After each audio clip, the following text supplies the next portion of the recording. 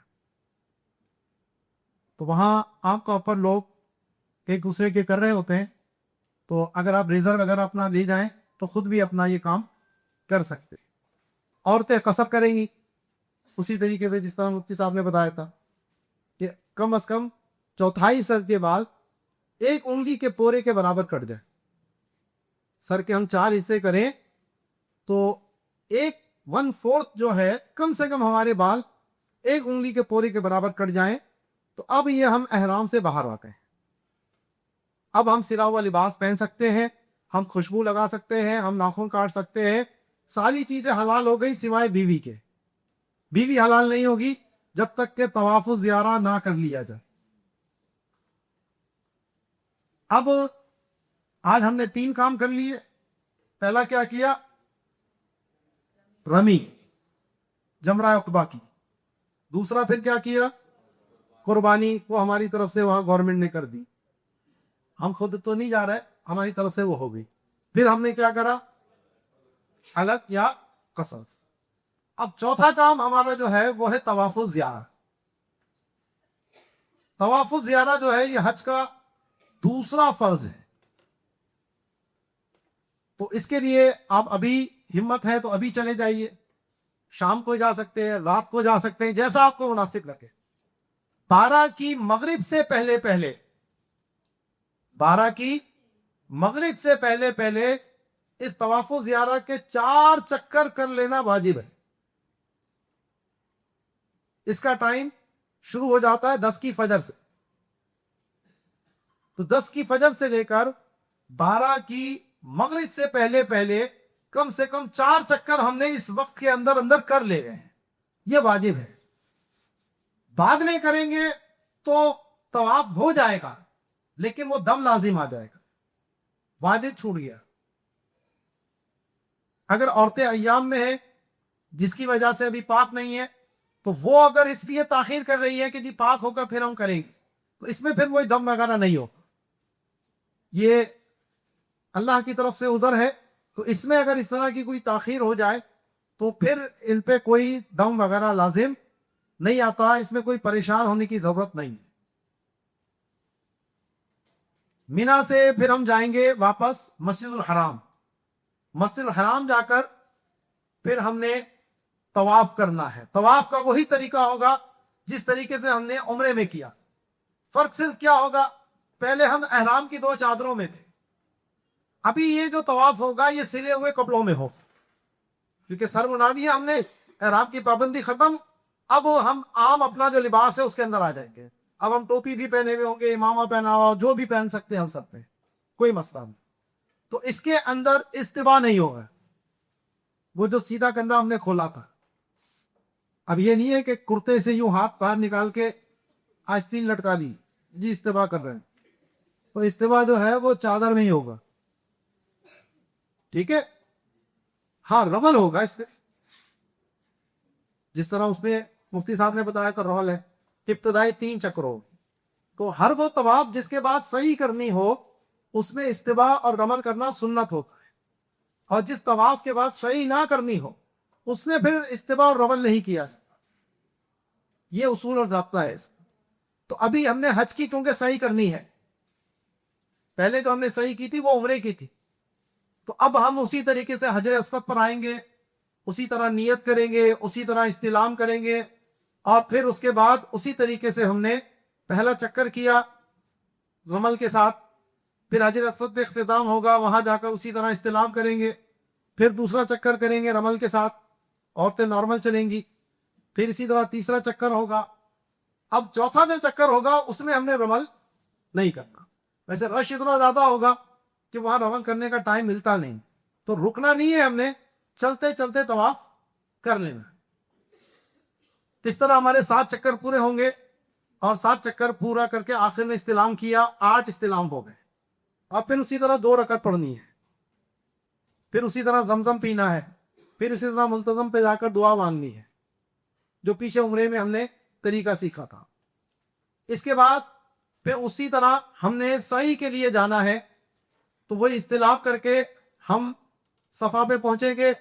وہاں پہنچ کر اسی طریقے سے ہم وہ آیت کریمہ پڑھیں گے ان الصفا والمروہ من شعائر اللہ. پھر اسی طرح نیت کریں گے اور پھر صفا سے ہم چلنا شروع کریں گے مروہ کی طرف. درمیان پہ میلین اخضرین آئیں گے جہاں سے ہم نے دوڑتے ہوئے گزرنا ہے مردوں نے, عورتیں اپنے نارمل چلیں گی. اور مروہ پہ پہنچ کر یہ ایک چکر, پھر مروہ سے واپس صفا اسی طریقے سے ہوگا. تو یہ ہمارا 7 چکر ہم نے پورے کرنے ہیں. صفا سے شروع ہوگا اور مروہ پر اختتام ہوگا. تو یہ ہماری ہو گئی حج کی سعی. حج کی سعی واجب ہے, طواف فرض تھا. ٹھیک ہے. اب اس کے بعد ہم نے 2 رکعت پڑھ لینی ہے اور اب دوبارہ واپس ہم پہنچیں گے مینا میں جو ہمارا خیمہ تھا. مکے میں نہیں رات گزارنی ہم نے. طواف سے فارغ ہو کر, سعی سے فارغ ہو کر پھر واپس ابھی ہم نے جانا ہے مینا. وہیں ہم نے پھر رات یہیں پر آپ کو ہو جائے گی. ہو سکتا ہے فجر ہو جائے آپ کو, تو واپس آپ پہنچیں گے اپنے خیمے میں. اور آج ہو گئی 11 ذوالحجہ. تو 11 تاریخ کو آج ہم نے پھر رمی کر دی ہے. اور اب جو رمی ہوگی وہ تینوں کی ہو. اچھا, پہلے دن کی جو رمی تھی اس کا وقت طلوع فجر سے لے کر اگلے دن کی طلوع فجر تک. 10 کی طلوع فجر سے 11 کی طلوع فجر. سورج نکلنے سے پہلے کرنا مکروہ ہے, اور افضل یہ ہے کہ سورج نکلنے کے بعد سے لے کر دوپہر تک کر لی جائے. دوپہر سے لے کر مغرب تک مباح وقت ہے. اور رات میں کرنا اگر کوئی عذر ہے, بیماری ہے, رش ہے تو کوئی مسئلہ نہیں, لیکن بلا وجہ رات میں نہ کی جائے. ٹھیک ہے. یہ ہے پہلے دن کی رمی کا وقت. اور جو 11 کی رمی کا وقت ہے یہ شروع ہوگا ظہر سے لے کر زوال آفتاب کہتے ہیں اس کو, یعنی جب سورج ڈھلنا شروع ہوا یعنی ظہر کا وقت شروع ہو گیا, اس وقت سے لے کر اگلے دن کی طلوع فجر تک یہ 11 کی رمی کا وقت ہے. ظہر سے لے کر اگلے دن کی طلوع فجر تک. تو اس میں رات بھی آ گئی. رات میں کرنا چاہیں تو رات میں بھی رمی ہو سکتی ہے. اچھا, بعض لوگ جو شواف حضرات ہیں وہ صبح سے رمی کرنا شروع کر دیتے ہیں, اور جو معلم حضرات ہیں وہ بھی کہتے ہیں چلو چلو چلو جلدی کرو, صبح صبح ہی آؤ, ٹھنڈا ٹائم ہے. تو ہمارے نزدیک ابھی وقت شروع ہی نہیں ہوا, ظہر سے پہلے وقت شروع ہی نہیں ہوا, تو ہم کریں گے کیسے؟ تو ہم نے جانا ہے ظہر کے بعد 3-4 بجے 5 بجے, اس ٹائم پہ ذرا ٹھنڈا ٹائم ہو جائے, اس وقت پہ آپ نکلیں اور جا کے رمی کر کے آج پھر پہلے چھوٹے کی, پھر درمیانے کی, پھر بڑے کی. اسی طرح 7 کنکریاں تینوں کو مارنی ہیں. پہلے چھوٹے کو اسی ترتیب سے جیسے میں نے ابھی بتایا تھا کہ مینا ہمارے دائیں طرف ہوگا, مکہ ہمارے بائیں طرف ہوگا. ایک لے کر بسم اللہ اللہ اکبر کہہ کر مارنا ہے. جس طرح 7 کنکریاں ایک کو ماری, پھر دوسرے کو ماری, پھر تیسرے کو ماری. جس رمی کے بعد رمی ہے اس کے بعد رک کر دعا کرنا سنت ہے, اور جس رمی کے بعد رمی نہیں ہے وہاں فوراً رکنا نہیں ہے, وہاں سے ہٹ جانا ہے. تو تیسرے کے بعد کوئی چوتھا نہیں ہے, پہلے کے بعد دوسرا ہے, دوسرے کے بعد تیسرا ہے. تو ان پہلے دوسرے کے بعد کو ہم دعا کریں گے, لیکن تیسرے کے بعد ہم نے وہاں رک کر دعا نہیں کرنی, بلکہ وہاں سے فوراً ہٹ جانا ہے. پہلے تو واپس آنے کا تھا, اب آگے جانے کا راستہ ہے. آپ یو ٹرن نہیں لے سکتے, آگے جا کر پھر یہ گھوم کے آنا پڑے گا. تو یہ 11 کی رمی ہو گئی آپ کی. پھر واپس آپ اپنے خیمے میں چلے جائیں گے, رات نہیں گزاریں گے. اگلے دن 12 ہوگی. 12 تاریخ کو پھر اسی طریقے سے ہم نے آج بھی رمی کرنی ہے, اور اس کا وقت بھی وہی ہے, ظہر کے وقت سے لے کر اگلے دن کی طلوع فجر بھی ہوتی ہے 13 کی. اگر آپ چاہتے نہیں کرنی تو پھر مغرب سے پہلے پہلے آپ مینا کو چھوڑ دو, مینا سے روانہ ہوتا ہے. اور اگر 13 کی بھی رمی کرنی ہے تو پھر آپ وہیں ٹھہرے رہیں. اگر کسی کو رات وہی ہو گئی تو پھر اس کے لیے اب بغیر رمی کیے جانا برا ہے. اور اگر فجر اس کو وہی ہو گئی مینا میں تو پھر 13 کی رمی کرنا اس پر واجب ہو. اب اس کی رمی کا وقت تو ہے وہ صبح سے شروع ہوتا ہے غروب آفتاب تک، لیکن ظہر کے بعد کرنا یہ افضل وقت ہے اس کا. تو یہ 13 کی بھی رمی اگر آپ کرنا چاہیں تو کر لیں. مفتی صاحب عام طور پہ 13 کی رمی بھی کرواتے ہیں، اور آدھا بلکہ 95% مینا خالی ہو چکا ہوتا ہے. صرف 5% ہی کچھ لوگ ہوں گے جو بچتے ہیں 13 کی رمی کرنے کے لیے. ٹھیک ہے، جب آپ فارغ ہو گئے تو اب واپس آپ چلے جائیں گے اپنے ہوٹل میں، مینا سے سامان وغیرہ لے کر اپنا بسیں آپ کو واپس آپ کے رہائش گاہ جو مکے کے اندر ملی ہے وہاں پر آپ کو پہنچا دیں. یہ آپ کے حج کے سارے معاملات پورے ہو گئے. صرف ایک چیز رہ گئی آپ کی، وہ ہے طواف الوداع. اس کو طواف الصدر بھی کہتے ہیں. یہ واجب ہے آفاقی حاجی پر، جو آفاق سے آ رہا ہے اس پر یہ طواف کرنا واجب ہے. اور یہ ہمیشہ یاد رکھیے، طواف کے لیے نیت ضروری ہے، لیکن یہ ضروری نہیں ہے کہ یہ میں فرض طواف کر رہا ہوں یا واجب طواف کر رہا ہوں یا سنت طواف کر رہا ہوں. جس طواف کا وقت ہے خود بخود وہی طواف ہو جائے گا. جیسے رمضان کے روزے ہم نفل کی نیت بھی کریں تو ہمارا کون سا روزہ ہوتا ہے؟ فرض روزہ ہوتا ہے رمضان کے، روزے کی نیت ہونی چاہیے. تو ایسے ہی طواف کی نیت ضروری ہے. تو جو وقت فرض طواف کا ہے تو فرض ہوگا، واجب کا وقت ہے تو واجب ہوگا، سنت کا وقت ہے تو سنت خود کا خود ہو جائے آٹومیٹک. تو اب جب ہم جمرات کی رمی سے فارغ ہو گئے، واپس مینا سے مکے آ گئے، تو اب ہم جو بھی ایک اور طواف کریں گے تو ہمارا یہ واجب طواف ادا ہو جائے گا. اب بالفرض کسی کو بعد میں موقع نہیں ملا کرنے کا تو وہ پریشان نہ ہو، ایک طواف کر لے، اس کا واجب طواف ادا ہو گیا. اب بعد میں جب مکے سے آپ کی رخصتی ہو رہی ہے تو بہتر افضل یہ ہے کہ آخر میں طواف کر کے پھر آپ وہاں سے مکے سے رخصتی کریں، تو ایک بار نفلی طواف ہو جائے گا، بس واجب طواف آپ کا ادا ہو گیا. تو یہ حج کے آپ کے تمام ارکان پورے ہو گئے. خلاصہ کیا ہے؟ مینا گئے 8 تاریخ کو 5 نمازیں پڑھی. یہ 5 نمازیں پڑھنا کیا تھا؟ سنت. وہاں سے پھر ہم گئے میدان عرفات 9 کی صبح، اور وہاں پر ہم مغرب تک ٹھہرے میدان عرفات میں. یہ ٹھہرنا کیا تھا؟ فرض، حج کا رکن اعظم وقوف عرفہ. اب مغرب تک ٹھہرنا واجب تھا. پھر یہاں سے ہم روانہ ہوئے مزدلفہ. وہاں جا کر ہم نے مغرب عشاء ملا کر پڑھی. رات ہم نے مزدلفہ میں گزاری. یہ رات یہاں گزارنا کیا ہے؟ مزدلفہ میں رات گزارنا کیا ہے؟ سنت. سب سو رہے ہیں. مزدلفہ میں رات گزارنا کیا ہے؟ فجر کا کچھ وقت گزارنا واجب ہے. فجر کا کچھ وقت مزدلفہ میں گزارنا یہ ہے واجب، وقوف مزدلفہ جس کو کہتے ہیں. تو آپ نے فجر کی نماز مزدلفہ میں پڑھی، آپ کا یہ واجب ادا ہو گیا. ٹھیک ہے. پھر ہم گئے مینا جا کر ہم نے کی پہلے بڑے شیطان کی رمی، جمرہ عقبہ کی. یہ رمی کرنا کیا ہے؟ واجب. جتنی بھی رمی ہے وہ ساری واجب ہے. ٹھیک ہے، ہر جمرے کی کرنا واجب ہے. پھر ہم نے کی قربانی، یہ بھی واجب. پھر ہم نے حلق کیا، یہ احرام سے نکلنے کے لیے شرط ہے، اور میدان مینا اور حرم کی حدود کے اندر ہونا یہ واجب ہے. حلق یا قصر حدود حرم کے اندر ہوگا، اس سے باہر نہیں کر سکتے ہیں. اور 12 کی مغرب سے پہلے کرنا یہ بھی واجب.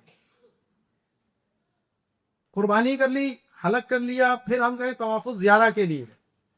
طواف الزیارہ کیا. یہ طواف الزیارہ کرنا کیا ہے؟ فرض. پھر اس کے بعد ہم نے کی سعی کرنا کیا ہے؟ واجب. اس کے بعد پھر ہم دوبارہ آئے مینا میں. وہاں 11 کو ہم نے 3 جمرات کی رمی کی. یہ کرنا کیا ہے؟ واجب. پھر ہم رات میں ہی ٹھہرے. پھر 12 کی ہم نے رمی کی. یہ کرنا کیا ہے؟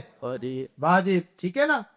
پھر اس کے بعد ہم واپس مکے چلے گئے، اور وہاں جا کر ہم نے کیا کیا؟ ایک طواف اور کیا، طواف الوداع. یہ کرنا کیا ہے؟ واہ واجب. ماشاءاللہ آپ کا حج پورا ہو گیا. ٹھیک ہے، یہ ساری ترتیب سے آپ نے یہ سارے کام کیے تو آپ کا حج اسی مطابق ہوا جس طرح شریعت نے حکم دیا تھا. اس میں آپ آگے پیچھے کریں گے تو پھر مسائل تھا. کوئی بھی مسئلہ ہو، آپ کے ساتھ مفتی یونس صاحب موجود ہیں، ماشاءاللہ بڑے ماہر عالم ہیں، مفتی ہیں، یا آپ کے قدم قدم پر شرعی رہنمائی کے لیے دستیاب ہوں گے. تو کوئی بھی مسئلہ ہو تو پوچھنے میں ہچکچاہٹ مت کیجیے گا، خود سے مت فیصلہ کیجیے گا. یا ہر داڑھی والا یا ہر پگڑی رکھنے والا مولانا نہیں ہوتا. ہمارے یہاں یہ ہوتا نا، کسی بھی داڑھی والے کو پکڑ کے پوچھا. تو عالم جس نے باقاعدہ علم سیکھا ہوگا، ہر کمپاؤنڈر ڈاکٹر نہیں ہوتا جو انجیکشن لگائے، ہر ڈاکٹر سرجن نہیں ہوتا. ایسے ہی ہے نا؟ تو ایسے ہی ہر داڑھی والا مولانا نہیں ہوتا، عالم نہیں ہوتا. پھر ہر عالم مفتی نہیں ہوتا. کچھ مقرر ہوتے ہیں، تقریر اچھی کرتے ہیں، مسائل پہ اتنی ان کو گہری معرفت نہیں ہوتی. تو یہ ماشاءاللہ آپ کے پاس مفتی ہیں جن کا کام ہی فتویٰ دینا ہے، ایکسپرٹ ہے، سیکھا ہے. تو ان سے پوچھنا ہے آپ کو، اور ادھر ادھر کی باتوں پر آپ نے توجہ نہیں دینی. ٹھیک ہے؟ اب کوئی سوال اگر آپ کا ہے تو وہ آپ کر سکتے ہیں. اور یہ سوال کی کیا سارے کے پیپل سوالات نہیں بن گئی. میں کہہ کے سوال ادب سے تک سائل پارت سر. ٹھیک ہے. سر ایک مسئلہ حج کے حوالے سے اس سال درپیش ہوا ہے، وہ حکومت کی جانب سے قربانی کا. کہ پہلے تو یہ ہوتا تھا کہ حجاج اپنی قربانی کو بھی کر سکتے تھے، لیکن اس سال پیکیج کے اندر قربانی شامل کر دی گئی. اب آپ نے فرمایا جیسے کہ ہم احناف کے نزدیک اس کی ترتیب واجب ہے، پہلے رمی کریں گے، پھر قربانی ہے، پھر حلق ہے. تو آپ اگر کسی کی قربانی مثال کے طور پر بہت جلدی ہو جاتی ہے اور رمی میں تاخیر کر دیتا ہے تو یہ تو ترک واجب ہو جائے گا، تو اس سے تو دم بھی لازم آئے گا. لوگ بہت پریشان ہیں اس حوالے سے، تو اس کا کیا حل ہے؟ دیکھیں، پہلی بات تو یہ ہے کہ جو انہوں نے وقت لکھا ہے ضروری نہیں کہ اس وقت پہ ہی وہ قربانی ہو گئی. جیسے میں نے آپ کو کہا احتیاط سے آپ نے کام لینا ہے. تو کوشش تو یہ کریں جو وقت آپ کو دیا گیا اس سے پہلے پہلے آپ رمی کر رہے ہیں. اور قربانی ضروری نہیں کہ اس وقت پر ہو، تو اس لیے تھوڑا آپ نے تاخیر بھی کرنی ہے. اب ظاہر ہے کہ یہ آپ کے پاس کوئی ذریعہ نہیں ہے کہ آپ کو یہ کنفرم پتہ چل سکے کہ آپ کی قربانی ہوئی اصل میں کس وقت ہے. یہ ایک گمان ہے کہ بھئی ہو سکتا ہے پہلے ہو گئی ہو سکتا ہے بعد میں ہوئی ہو. تو شریعت نے ہمیں ہو سکتے کے اوپر مکلف نہیں بنایا. جو چیز ہمارے سامنے ہو ہم اسی کے مکلف ہیں. ٹھیک ہے؟ پھر اس میں ہم احناف کے نزدیک ہی ایک دوسرا قول بھی موجود ہے جو امام ابو یوسف اور امام محمد کا ہے، صاحبین جن کو ہم کہتے ہیں. ان کے نزدیک یہ ترتیب واجب نہیں. تو اگر بالفرض کوئی آگے پیچھے ہو بھی گیا تو کیونکہ اتنے سارے لوگوں کا مسئلہ ہے اور یہ حرج کا معاملہ ہے، تو آپ صاحبین کے قول کو اختیار کر کے یہاں پر آپ کو کسی قسم کی ٹینشن لینے کی ضرورت نہیں ہے. بعض لوگ ملیں گے، او جی آپ یہ ہو جائے گا وہ ہو جائے گا، تو ان کی باتوں میں آپ کو آنے کی ضرورت نہیں ہے. اللہ تعالیٰ نے جو ہمیں آسانی دی ہے وہ آسانی اختیار کریں، اور بلا وجہ اپنے اوپر جتنی مشقت ڈالیں گے تو آپ تھک جائیں گے، دین نہیں تھکے گا. دوسرا سوال یہ ہے کہ بہت سارے حجاج نمازوں کے حوالے سے اور ان کی جو صاحب نصاب ہونے کی صورت میں قربانی ہوتی ہے اس حوالے سے بھی تشویش کا شکار رہتے ہیں کہ مکہ میں جا کر قصر کریں گے، مینا میں کریں گے، نہیں کریں گے. اس حوالے سے نماز کے قصر کا میں نے کہا تھا کہ یہ ایک الگ سے ٹاپک ہے بلوا، اس کا حج سے تعلق نہیں ہے. ٹھیک ہے؟ جب بھی آپ مسافر ہوں گے آپ نے 2 رکعتیں پڑھنی ہے جو 4 رکعت والی ہے. ٹھیک ہے نا؟ اب اس کا جو طریقہ ہے وہ یہ ہے کہ جب بھی آپ اپنے وطن سے 92 کلومیٹر یا اس سے زیادہ سفر کے ارادے سے نکلتے ہیں تو جب تک اس منزل مقصود پر نہ پہنچے اس دوران جتنی بھی نمازیں آئیں گی 4 رکعت والی اس میں آپ نے قصر کرنا ہے. مثلا ہم یہاں سے روانہ ہو گئے مدینہ شریف کے لیے، اب ہو سکتا ہے جدہ مدینہ شریف جہاز کے اندر ہمارا عشاء کا وقت آئے، ہو سکتا ہے ظہر کا وقت آئے، ہو سکتا ہے عصر کا وقت آئے. ہو سکتا ہے نا کچھ. تو اس دوران جو بھی نماز ہوگی 4 رکعت والی وہ کتنی پڑھنی ہے؟ 2 پڑھنی ہے. تو سیدھا سرا ہے. ادھر سفر کی حالت میں ہیں ہم، 92 کلومیٹر کے ارادے سے نکلے ہوئے، تو یہاں تو قصر کرنی ہی کرنی ہے.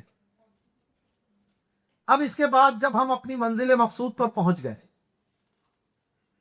تو اگر ہمارا وہاں پر 15 راتوں سے کم ٹھہرنے کا ارادہ ہے، کتنا؟ 15 راتیں، اعتبار راتوں کا ہے. ہم تو 15 دن بولتے ہیں، لیکن مراد کیا ہے وہاں پر؟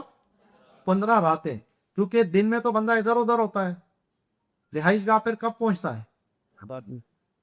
اور اسی لیے آپ سے پوچھیں جناب آپ کہاں رہتے ہو، تو جہاں آپ رات گزارتے ہیں اس کو کہتے ہیں وہاں رہتا ہوں. دن میں تو بازار میں رہتے ہیں، کاروبار پہ رہتے ہیں، دکانوں پہ رہتے ہیں، وہاں کا کوئی نہیں کہتا کہ میں وہاں رہتا ہوں. تو ہم رہائش اس کو مانتے ہیں جہاں ہم رات گزارتے ہیں.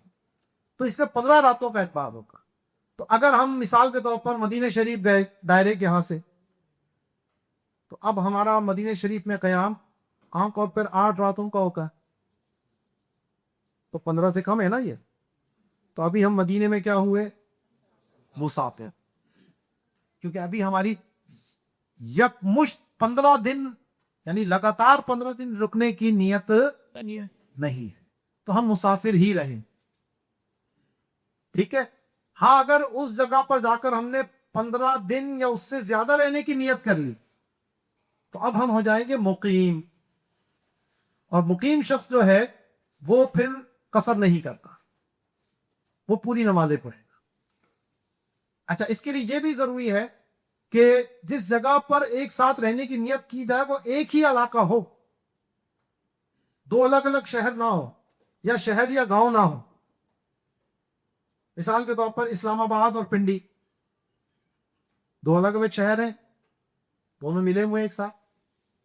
اب اگر آپ گئے ہیں اسلام آباد، 10 دن آپ نے اسلام آباد میں رکنے ہیں، آپ کی بہن رہتی ہیں، اور 10 دن آپ کا بھائی بھی رہتا ہے پنڈی میں، آپ نے کہا 10 راتیں اس کے گھر پہ بھی گزاروں گا، تو اب آپ مسافر ہوئے مقیم ہوئے. کیونکہ ایک جگہ آپ کی 15 دن کی نیت نہیں ہے. پنڈی الگ شہر ہے، اسلام آباد الگ شہر، یہ ایک جگہ نہیں ہے. بھلے ضلع میں دو، درمیان میں کیا ہے؟ فیض آباد ہے. ادھر جائیں گے تو اسلام آباد ہے، روڈ کے اس طرف جائیں گے تو پنڈی ہے، راول پنڈی. ٹھیک ہے. تو ایسے ہی اب جب آپ مکے پہنچے تو مکے میں اگر حج سے پہلے آپ کو 15 دن رکنا ہے تو پھر تو آپ مقیم ہو گئے، پھر آپ کیا ہو گئے. اور اب اگر آپ حج پہ جائیں گے مینا مزدلفہ تو یہاں آپ نے پوری نماز پڑھنی. حج کے ایام آنے سے پہلے، مینا جانے سے پہلے اگر 15 راتیں آپ کی مکہ میں گزرنی ہیں، جب آپ جائیں گے تو آپ کو پتہ لگ جائے گا کتنی راتیں میری گزرنی ہیں، تو پھر تو آپ مقیم ہو گئے. اور مقیم ہو گئے تو وہاں جا کر آپ نے حج میں بھی مقیم والی ہی نماز پڑھنی ہے. لیکن اگر آپ کو 15 راتیں نہیں ہوتی مکے میں، 14 ہو جاتی ہیں، 12 ہو جاتی ہیں، 13 ہو جاتی ہیں، تو ابھی آپ مسافر ہیں. ابھی آپ، کیونکہ یہاں سے پھر آپ نے جانا ہے مینا، مزدلفہ، عرفات. یہ جو آپ کی راتیں گزر رہی ہیں وہاں، یہ مکے میں نہیں ہے، یہ علیحدہ مقام ہے، ان کی اپنی علیحدہ حیثیت. اب بعض لوگ کہتے ہیں بھائی یہ تو بالکل متصل ہے، تو پنڈی اور اسلام آباد بھی تو متصل ہے، اور یہ آپ کو متصل لگ رہا ہے، درمیان میں پورا پہاڑ ہے، پہاڑ کے اس طرف مینا ہے، اس طرف مکہ ہے، وہ تو درمیان میں سرنگ نکلی ہوئی ہے، جس سرنگ سے گزر کر آپ اس طرف پہنچ گئے، تو درمیان میں تو کوئی آبادی نہیں ہوتی. ٹھیک ہے. تو اگر حج پہ جانے سے پہلے آپ کو 15 دن مکے میں ہیں تو آپ مقیم ہیں، آپ پوری نماز پڑھیں گے. اور اگر حج پر جانے سے پہلے آپ کو 15 دن 15 راتیں مکے میں نہیں ہو رہی تو پھر آپ مسافر ہیں، اور حج کے دوران بھی آپ نے کیا کرنا ہے؟ قصر کرنی. یہ آسان سی چیز میں نے آپ کو سمجھا. اب چونکہ یہ سب کے شیڈول مختلف ہوتے ہیں، یہاں تو خیر آپ ایک ہی اس کے ہیں، تو وہاں اور بہت سارے گروپ کے لوگ بھی ہوں گے. تو کوئی کب آیا ہوگا، کوئی کب آیا ہوگا، تو کوئی 4 پڑھ رہا ہے، کوئی 2 پڑھ رہا ہے. آپ نے اس کو نہیں دیکھنا وہ کیا پڑھتا ہے. مفتی صاحب کو دیکھنا ہے آپ نے کہ مفتی صاحب آپ کو بتائیں گے کہ آپ نے قصر کرنی ہے یا پوری پڑھنی. ٹھیک ہے. تو کسی اور کی ادھر ادھر کی باتوں پر آپ کو آنے کی ضرورت نہیں. قربانی جو ہے وہ میں نے آپ کو بھی دوران بھی بتا دیا تھا کہ اگر آپ مقیم ہیں، صاحب حیثیت ہیں، صاحب نصاب ہیں، تو آپ پر بقرعید کی قربانی بھی واجب ہوگی. اور اگر آپ مسافر ہیں تو مسافر پر تو قربانی واجب نہیں ہوتی. اور عام طور پہ حاجی اس وقت مسافر ہی ہوتے ہیں، تو اس لیے ان کے اوپر وہ حج والی قربانی تو ہوگی، یہ بقرعید والی قربانی واجب نہیں ہوگی. لیکن اگر کوئی مقیم ہو رہا ہے اور اس کے بعد پیسے بھی ہیں تو پھر وہ قربانی کرے گا وہ. اور وہ پھر اپنے پاکستان میں کسی کو کہہ دیں اس کی طرف سے کر دیں، وہاں کرنا کوئی ضروری نہیں ہے. ایک مسئلہ اور ہے کہ جو صحیح ہے وہ مسا کے اندر ہونا واجب ہے. ایک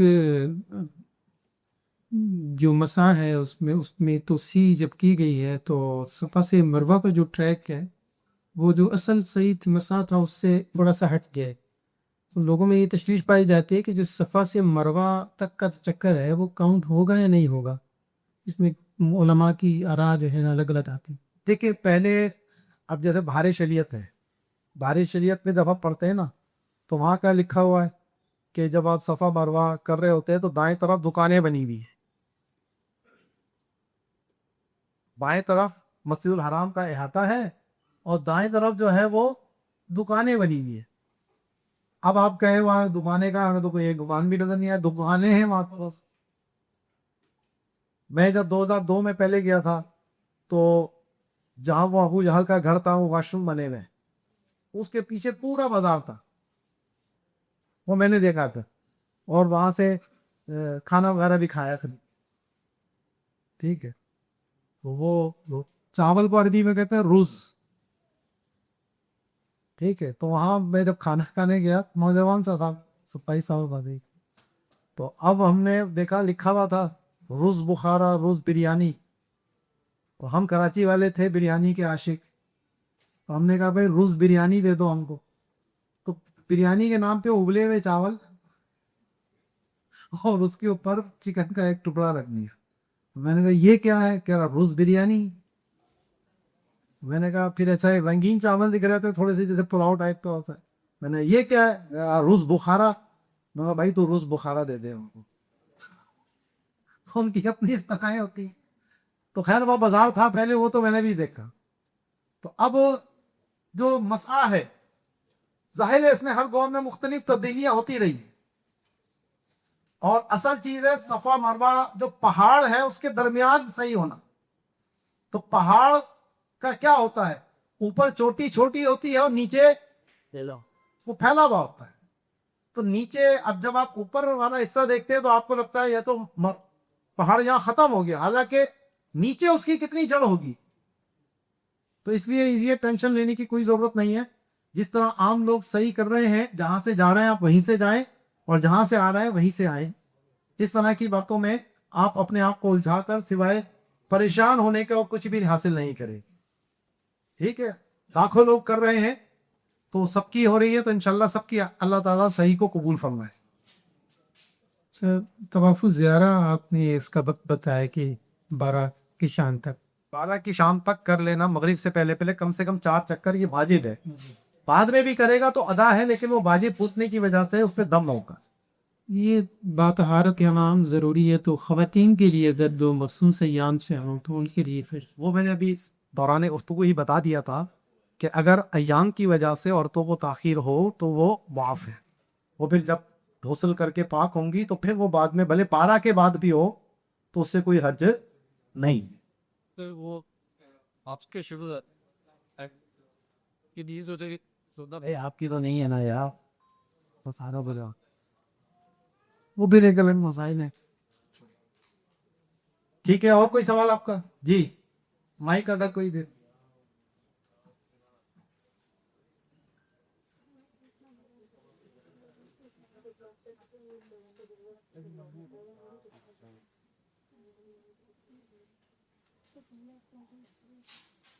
اچھا، حج کے دوران آپ نے نمازوں کی پابندی کا بہت خیال رکھنا ہے.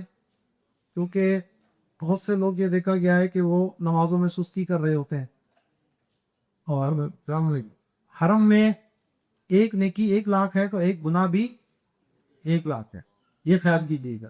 خاص طور پہ ہوائی جہاز میں بعض اوقات نماز پڑھنی ہوتی ہے، ہمارا شیڈیول ایسا ہوتا ہے کہ درمیان میں فجر کا وقت آ رہا ہے، تو میں نے بہت یہ دیکھا کہ جہاز میں تھوڑے سے لوگ ہی فجر پڑھ رہے ہیں، باقی سارے سو رہے ہوتے ہیں، حج کر کے آ رہے ہیں، عمرہ کر کے آ رہے ہیں.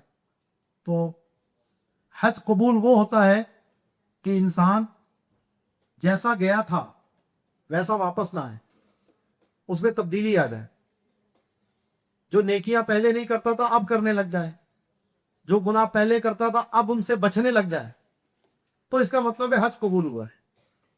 اور جیسا گیا تھا ویسے ہی واپس آ گیا، بلکہ اور حاجی صاحب کا ٹائٹل مل گیا تو لائسنس ٹو کل مل گیا.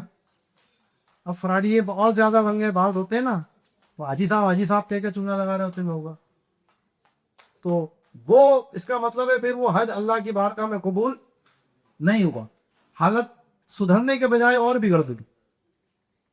جی مولوی صاحب، وہ لوگ بولتے ہیں کہ حج سے پہلے جو ہے پہلے جو ہے وہ صحیح کر لیتے ہیں، ایک تو یہ مسئلہ ہے. دوسرا یہ کہ طواف زیارہ کے جو مسئلہ ہے اور بورت ایام میں ہے، اور اس کے جہاز یعنی 300 مدینہ جانا ہو بالک کو یا 13 کو، تو وہ کیا کرے تھے؟ حج کی صحیح اگر آپ چاہیں تو مقدم کر سکتے ہیں. اس کا طریقہ یہ ہوگا کہ احرام باندھنے کے بعد آپ ایک نفلی طواف کریں پہلے جا رہے، اور پھر اس نفلی طواف کے بعد صحیح کر لیں. لیکن عام طور پر 5 6 7 8 ذوالحجہ یہ جو ٹائم ہے حرم میں اتنا رش ہوتا ہے کہ آپ چلے تھے آسانی کے لیے، وہ اور مشکل ہے آپ گرفتار ہو جائیں. اس لیے وہ میں نے قصداً آپ کو بیان نہیں کیا. پہلے ہماری کتابوں کے اندر اس وقت حاجی بہت کم ہوا کرتے تھے، تو انہوں نے کہا جاؤ بھائی احرام مانگو، نفلی طواف کرو، اور ایک صحیح پہلے ہی کر رہے. تو اب کیونکہ جب گورنمنٹ کے اس سے ہم جاتے ہیں تو وہ 4 دن پہلے ہی ٹرانسپورٹ ساری بند ہو جاتے، وہ بسوں کو مرمت کرنے کے لیے بھیجتے تھے حج کے لیے، تو ٹرانسپورٹ بھی نہیں ملتی. ٹیکسی والوں کے کرائے بہت منہ مانگے ہوتے ہیں اس کو، اور حرم پہ رش بھی بہت ہوتا ہے. تو اسی لیے بہتر یہی ہے کہ آپ بعد نہیں صحیح کر لیں، کوئی مشکل نہیں. دوسرا جو آپ بتا رہے مدینہ شریف جانا ہے، میرے ہاں ایام کی وجہ سے حج مدینہ ہی جانا ہے نا، تو اس میں اگر پھر وہاں سے ڈائریکٹ فلائٹ ہو 2 دن بعد تو 14 دن. تو ٹیکسی پکڑ کے آپ آ سکتے ہیں، کوئی منع نہیں ہے. اگر بالفرض وہاں آپ کو مدینہ شریف چلے بھی گئے تو ابھی کیونکہ فرض رکا ہوا ہے نا آپ کا، وہ کرنا ہی کرنا ہے، واپس آنا ہی ہے ہمارے لیے. تو پھر آپ کو ٹیکسی پکڑ کر بس پکڑ کر آپ واپس مکے آئیں گے، طواف کرے گی خاتون، اب پھر جو ہے وہ اس کا حج پورا. ایام ختم نہیں ہوتے تو کیا کہ ایام زیادہ سے زیادہ 10 دن میں ہوں گے ختم. نہیں، پر جیسے آخری ٹائم پہ ایام آ جائے اور وہ چلے جاتے ہیں ہم لوگ، تو آپ زیادہ نہیں کر سکتی اور مدینے چلے جاتا ہے، پھر وہاں سے ہماری فلائٹ ہے، پھر اس کا کیا حال؟ اس کا حل یہ ہے کہ پھر بعد میں پاکستان سے ایک ٹکٹ کرا کے جانا پڑے گا. ضروری ہے، ایک کے بغیر نہیں ہو. فرض ہے نا، بیوی حلال نہیں ہوگی اور شوہر حلال نہیں ہوگا تو خرچہ تو کرنا پڑے گا. بہت بڑی تیر پوچھو جی اب لوگ بھگتے کے پوچھو. ہاں، تو اس حالت میں مسجد میں جانا گناہ ہے. جس حالت میں مسجد میں جا کر طواف کیا تو بدنہ لازم آتا ہے. اونٹ، بعض صورتوں میں ایک اونٹ یا پوری گائے بھی دینی پڑتی، اچھا، یہ جو پیش گناہ الگ ہوگا. خوشبو والا پیش جو ہے عرب میں وہ کی کر سکے گی؟ جی خوشبو والا پیش خوشبو والا پیش جیسے عام وہ یہ کہ وہ تو یہ نہ کریں، یہ نہیں. سادہ منجن کوئی رکھ لیں اور احرام میں مسواک کر لیں، زیادہ بہتر. جی اچھا، اور وہ دوسرا یہ گفت چلے کرتا ہوں. مائک نہیں ہے کے بعد مائک بھی کرے نا، تاکہ سب سوال آپ کو سن لیں. ایک اور سوال یہ ہے کہ عموماً جو ہے نا چلنے میں جو ہے نا ریسز پڑ جاتے ہیں جی جی ماؤں پہ. اب احرام میں ہے، بھائی گرین لگانا ہو تو اس کا کیا مسئلہ؟ کوئی ایسی بیزلین لے لیں آپ جو بغیر خوشبو کی ہوتی ہے. جیسے ریسٹل آدھے کریم بھی جو ہے پیٹرولیم جیلی آپ لگائیں, سب سے بہتر کام وہ کرتی ہے. یہ ریشنل وغیرہ سے کوئی خوشبو والی کوئی کریم نہیں ہے. نہیں, کچھ نہیں. بغیر خوشبو کے جو بھی آپ کی کریم ہے عام طور پہ اس پہ خوشبو تو نہیں ہوتی ریشنل میں. مثلا سب سے بہتر یہ ہے کہ آپ کو لے لیجئے پیٹرولیم جیلی, اور چونکہ وہ رانے لگتی ہے سب سے زیادہ, ہاں جب پسینہ آتا ہے نا, اور خاص طور پہ جتنا وزن زیادہ ہو تو سب سے پریشانی ہونی ہے کہ تو یہ ساتھ میں ضرور رکھیں. اور وہ وہاں پر لگا لیں گے تو وہ چکناہٹ آ جاتی ہے تو پھر وہ رگڑ نہیں لگے. جی انشاءاللہ تیسرا سیشن انہی چیزوں کے. ایام چینج کر سکتے ہیں نا وہاں پہ, آپ روز چینج کیجئے, مطلب نہیں ہے بس اس پہ خوشبو نہ لگے. میرا احرام چادروں کا نام نہیں ہے, احرام نیت اور تربیہ کا نام ہے. یہ تو احرام کی پابندی تھی کہ آپ سلا ہوا لباس نہیں پہن سکتے. تو اگر آپ نے میلا ہو گیا آپ کا لباس, آپ دوسرا پہن لیجیے, تہبند اتار کر دوسرا نیا تہبند باندھ کیجیے. اوپر کی چادر پہنی ہو گئی, آپ دوسری چادر باندھ لیجیے. عورتیں نے کپڑے پہنے ہوئے ہیں, وہ اپنا کپڑے چینج کرنا چاہیں کر لیں, کوئی مسئلہ نہیں ہے. عورتوں کا کوئی مخصوص احرام نہیں ہوتا. جو سر پہ چادر یا رومال باندھتے ہیں تو وہ اس لیے تاکہ بال نظر نہ آئے غیر مردوں کے ساتھ, ٹھیک ہے, وہ اس لیے ہوتا ہے, اسی کو عورتوں کا احرام بول دیتے. لیکن عورتوں کے لیے کوئی مخصوص احرام نہیں ہوتا.